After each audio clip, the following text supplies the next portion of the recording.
Welcome to the Women Inspire Aspire podcast. We have with us today Thirtha Uthappa to talk about diamond and gold jewelry business. Hi, Theta. Thank you for accepting my invite to appear in the podcast. How are you doing today? I'm doing good, Venkat. Thank you very much. And thank you for having me over on your podcast. It's a pleasure. So, for the sake of the audience, could you please go ahead and tell a bit about yourself? What do you do? Where do you live, etc.? Sure. I'm originally from Coorg, a beautiful hill station in the state of Karnataka. I'm from the Kodagu district. I live in Bangalore and have grown up in Bangalore pretty much from third grade onwards. Typical Bangalorean who's lived here, studied here, college schooling, all of that in Bangalore. Right now, I am the founder of a jewelry brand called Samara Design Studio by Thirtha Uthappa, where we co-create pieces of jewelry using gold, diamonds, and we focus on using sustainable materials as far as possible. So we do a lot of reuse of heritage gold and look at options such as sustainable lab-grown diamonds and other available material when it comes to making jewelry. This is what I'm doing presently. It's been about close to 10 years since I'm doing jewelry. But before that, I was in the corporate career for about a decade. I worked with some of the largest MNCs and big fours as well. A classic example, as I call myself, of somebody who's kind of studied something, worked somewhere else, and finally doing something else. So yeah, I think that's a short brief of how I would describe of where I am from and what I do. Very interesting. So, what made you interested in this line of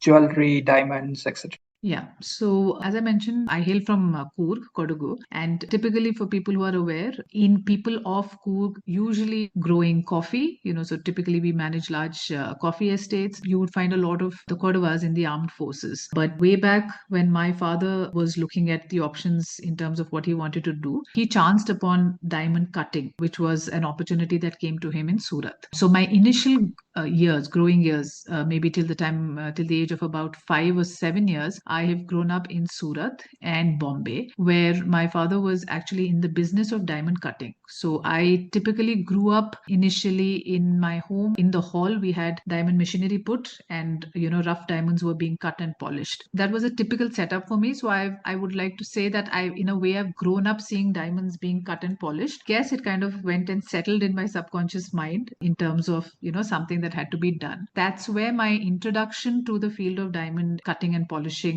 began. However, it didn't really take a very easy path. And what I mean to say by that is, while I grew up seeing some of this, I think my journey into actually venturing out into diamonds and jewelry happened much, much later. I was in the corporate world, like I mentioned, almost for about a decade or so. And I had no touch whatsoever with respect to jewelry. But yeah, I think since I'd grown up seeing that, maybe like I said, it probably had settled in my subconscious mind somewhere. And, this was something that I had maybe as a child wanted to do. Took a while, but now I'm really happy that I'm finally doing what I had grown up seeing. Pretty interesting. So, for handling diamonds, getting diamonds, and making a business out of it, it needs a lot of finance and a lot of resources, Yes. if I'm not wrong. Yeah. So, how do you feel about it, and how are you doing in that area? Yeah. So I think just a little backstory.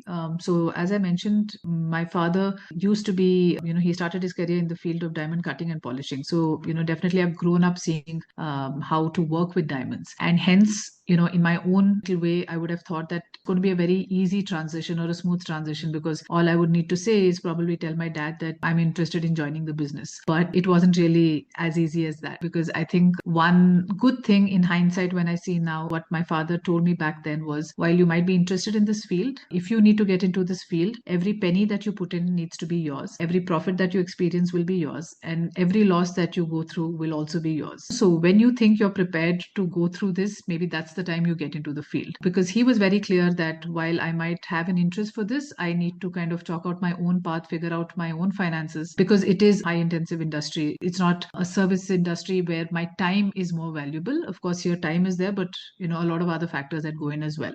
I think that clarity that was given to me much ahead at the time that I even mentioned saying this is something I would want to take up helped me actually plan out my path maybe in a better way. So when I was with corporate, I think the fact that I was with corporate and, worked with some very, very good companies and large big fours, that also helped me kind of save up and make the necessary financial investments as and how I needed into my business. I think what really helped me was that I did not straight away plunge into it while I could have and then seen how it goes, but I really kind of did a dipstick while I had something that I could fall back on at that point in time. So I think the financial stability that my corporate career gave me nudged me a little more to try and look at exploring the whole diamond and jewelry segment that I always wanted to be part of. So for me, when I started, I was lucky and fortunate enough that I did not have to start from ground up. And the simple reason for that was nothing else but the fact that I had a good corporate career for about a decade, which helped me build that kind of financial stamina that I needed. Now let's look at some of the unique challenges in your field. When I say challenges, it means the technical challenges that are involved in processing. So can you give us some inputs on the challenges that you face?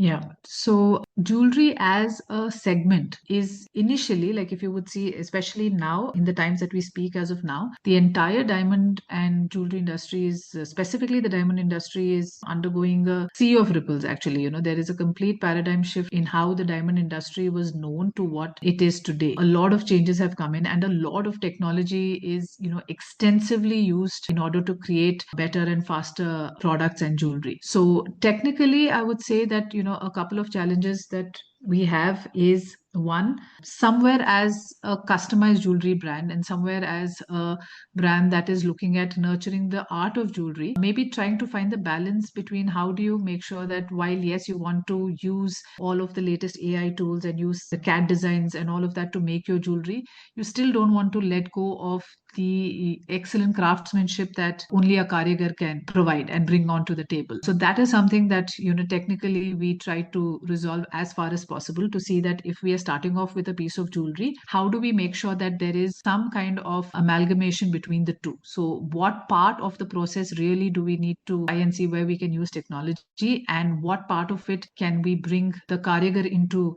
the picture so that the human touch to it is not lost. So in today's time, I would say that that is the biggest technical challenge that I see in my business, to see how do I kind of create that balance where both of that exists, because both of that is equally important in my view. Apart from that, I think a couple of years before, in terms of the process of making jewelry and getting it to the finished product, a couple of things were there where purity of, let's say, the gold, until certain standards were introduced like the BIS hallmark, there was always a challenge of how do you ensure that while you're taking an order for, let's say, a 22 karat gold jewelry or an 18 karat gold jewelry, how do we ensure to our best possible ability that we are able to deliver the client exactly that particular quality, while you do it in complete trust and faith, but that's not enough when you actually want to make sure that a client can actually believe you wholeheartedly. So I think there weren't really any standards per se a couple of years back, when I say, like, let's say 7 to 10 years back, and hence it was extremely trust based. But I think that also now the industry is able to channelize a little and say that okay, for your gold quality certification there is a BIS hallmarking and all of that. Similarly to do with diamonds as well. Before the introduction of lab grown diamonds, with respect to mined diamonds, we used to face a lot of challenges to make sure that we are sourcing diamonds which are ethically sourced and do not violate, or other no human violations involved in the process of sourcing the diamonds that we are using for our work. So certain processes that were introduced in lieu of that, like a Kimberley process and all, has helped us a long way to say that okay, these challenges probably could be managed better. But in present times, as I said, a technical challenge I see for the business is how do we manage the balance between using technology to its best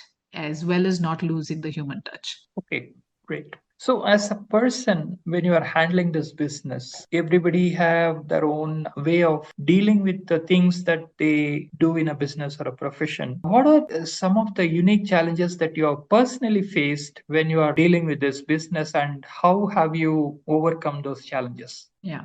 I think when I started this business, which was almost 9, 10 years back, I think immediate challenge that I faced was typically if you look at a jewelry setup, where we're talking specifically of diamonds, you would see a lot of men in the field for sure. And it's been like that for a really long time, especially in the factories and all of that. Women also have been there, but the numbers have kind of been quite less. So for me, when I started off here in Bangalore, I started off by having my workshop in the market area of Bangalore. So initially, the challenge I used to see for myself was the fact that, I probably was one of the very, very few women who would actually walk on the streets of those markets, talking to vendors, scouting out for, the best possible vendor who would give me like great quality of raw material. So that could be diamond, gold, anything that I was looking at. That initially I felt was a challenge because it kind of pulled me out of my comfort zone, where you always worked in a setup prior to that, which was a corporate, where you had kind of a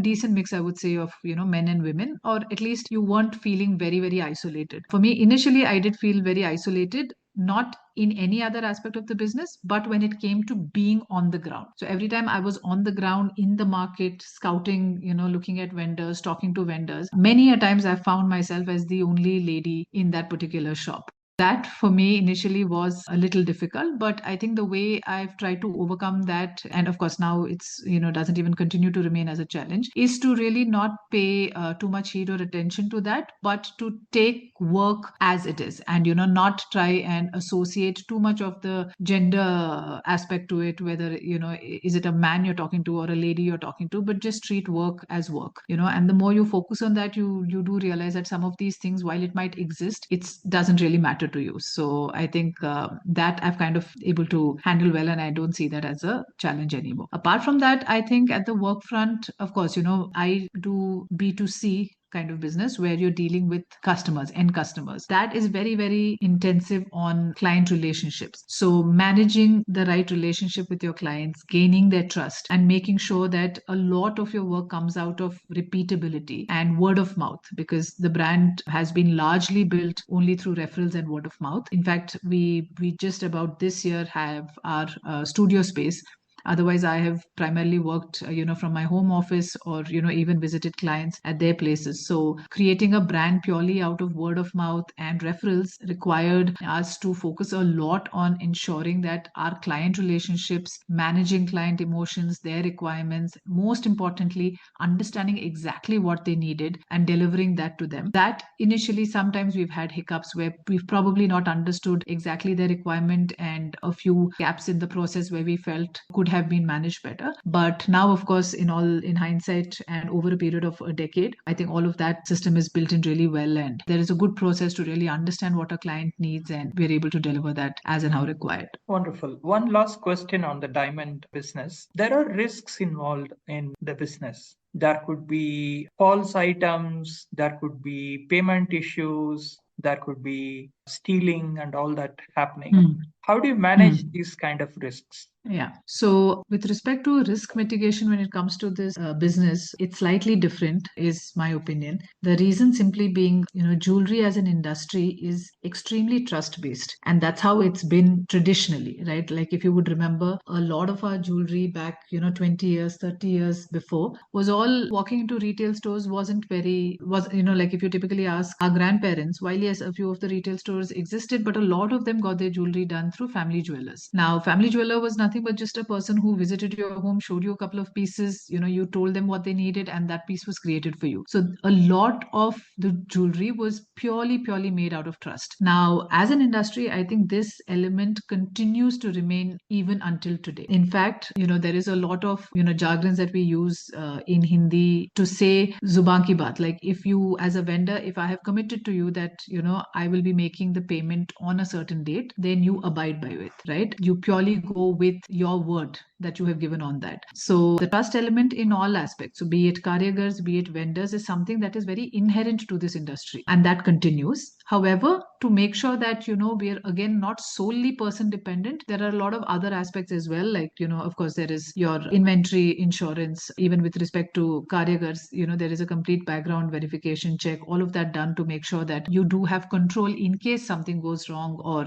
because typically we've kind of left, so much gold with the Karyagars because they need to start be working on the jewelry. So making sure that, you've handpicked the right people, you've done thorough background verification to make sure that you're working with a trusted bunch of people. Those processes, of course, help us mitigate some of these things. When it comes to diamonds, because we've heard big scams where, the diamonds have not been real and they've been fake and all of that. All of that, I would think, is purely how we manage our quality process within every single company. So every single company, every single organization would have its own mechanism of how it is monitoring the quality of the goods that it is procuring and the goods that it is working with. So when it comes to diamonds, in fact, any person who's in the field of diamond would know by a simple assorting in terms of the quality of the diamond. But of course, to make it more double layered, you would have a second level, a third level of screening of diamonds. And now we have extensive machinery. So, you're not even dependent on a person to actually verify the quality of a diamond anymore. There's enough and more machinery that's available through which you put all the diamonds that comes to you, and the machine itself will pick out what is real, what is fake. So I think, especially with respect to diamond quality, a lot of the new age technology and the new age tools have helped a lot in ensuring that you have the right raw materials that you're working with. Wonderful. Thank you for sharing all those details. Now let's talk a bit about your IT background. So you're from IT. So can you tell us a bit about your IT experience? Sure. So I started my career with Hewlett Packard with HP, and I was part of the transition team where I was responsible for transitioning the processes from Germany and Spain to our India office. I was managing the retail team in HP. Very interestingly, I worked for about 3.5 years in HP, and then I decided that I needed to do jewelry back then. And I moved from HP, deciding that, okay, now I'm going to take on to the path of jewelry, but things didn't really go as planned. And that's when I got back again to the corporate. And the next 4 years or so, I spent with Oracle Solution Services, where I was part of the quality team, where we were leading initiatives of process improvement, Six Sigma projects, a lot of quality management systems, processes, quality control and checks. That was the work that I did at Oracle. And post that, the last 4.5 years, I spent with KPMG, where I was handling and heading the customer centricity service line, which was part of the IT advisory, typically helping our clients with respect to strategy, customer related processes, improving customer feedback processes, and customer responses. So yeah, that was my experience with respect to corporate. But again, even in my corporate experience, if you see, maybe the last two organizations I would say is slightly related and connected, but otherwise I've really had the good fortune, I think, of working across companies doing very different things. So extremely grateful for that experience that I have. Yep, pretty interesting. Let's move on and talk about your hobbies and interests and what do you do for fun apart from work. Good. So actually, and strangely, there's not one hobby per se that I have. And when I say that, it's not that I have multiple, but I think having fun or, just relaxing, or a hobby typically helps you do that, relax, have fun, enjoy yourself, and be in that moment. I think for me, a lot of that I do just as part of work. I think I'm fortunate to say that, since it's a business that I manage by myself, it allows me that time to relax, rejuvenate, and call my shots as and how I need, and really help me de-stress, which probably a hobby would allow me to do as well. I don't really take time out specifically to pursue a hobby or, do something under the bracket of hobby, but I think